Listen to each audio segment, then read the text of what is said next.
Good morning, SUMC Youth. It's Paul, your friendly neighborhood youth minister, just coming to you on Easter morning. Hope you're having a great Easter, celebrating with your family and with the online community of Salado United Methodist Church. We're glad that you are watching this morning. And I'm here in the Yak, in the darkened Yak, and I've been thinking about this space a lot and how much I miss it and how much I miss all of you being here. And as I think about this Easter story this year, it's so different to me. It's been hitting me a lot differently. And I think some of that's just due to everything that's going on. It's a very unique situation that we're in, but maybe not so much. When you look at Luke 24 and you see the story of Jesus as he's resurrected, and the women go to the tomb and they see him and they go back and tell the guys, and the guys don't believe them. Guys, listen when the women preach, because they're going to tell you some good stuff. That's one lesson from this. But the other lesson is the disciples don't understand. And there's this whole story about the walk to Emmaus that's kind of a famous story. And the disciples don't understand, and Jesus is right there, and they still don't understand, and he chastises them, and they still don't understand. And it takes him breaking the bread, just like he did a couple days before, 3 or 4 days before, for them to see who he really is. And I think this is an important story because when we think about resurrection and we think about how our Christianity and our faith usually works, we usually want to go to just the good stuff, all the happy stuff, all the power of resurrection, all the good times, and Jesus saves us and all that good stuff. And now, not that that's not important and not a part of our faith, because he is risen. And our lives have changed dramatically, and our world has changed dramatically, and that's awesome. But in this time, I think it's important to notice that that doesn't happen immediately. It's not like Jesus is raised, and then the disciples, everything's immediately solved, and they're all good. It doesn't work that way. And this Easter, it's not going to work that way.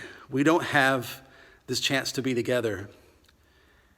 And so as I look in this darkened room, one of the things I've been thinking about is, what will our resurrection, when we get it, as a community ultimately look like?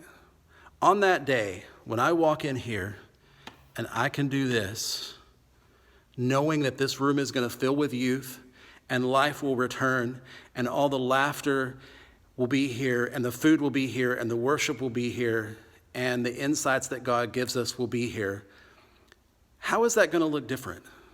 Because it should. Resurrection changes everything. If we really believe and we really learn to deepen our faith, it should change us. So what will change us as a community when we come into this space? I know one thing that comes to mind for me is I've been guilty of this sometimes. I've had a rough day before I come in here, and it's really easy to get frustrated. And I've seen that out of some of us when we're here. We had a bad day at school. We came in here.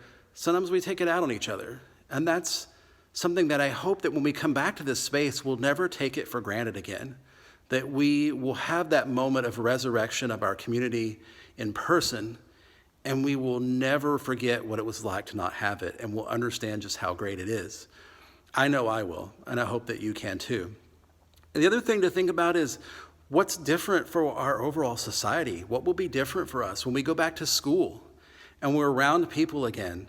How will resurrection play out in who we are as people of faith when we go back to school, when we're around people that we haven't seen in a while in person?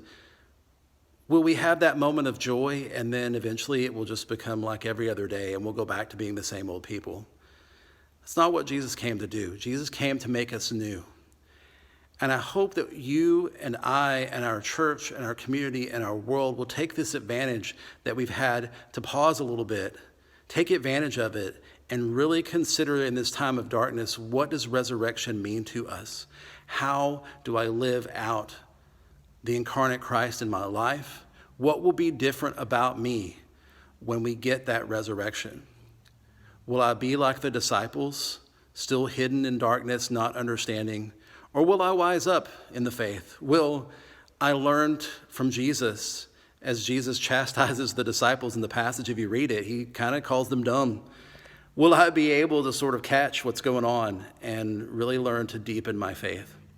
And so that is my hope and prayer for you this Easter season, is that right where you are, you will be able to think about that, and that when we have that glorious day where we get to come back in here and we're all together again, that when we see the body of Christ together in a physical space, that we will think about what we want to accomplish as a community and as a group, and that we will move forward with great things for God.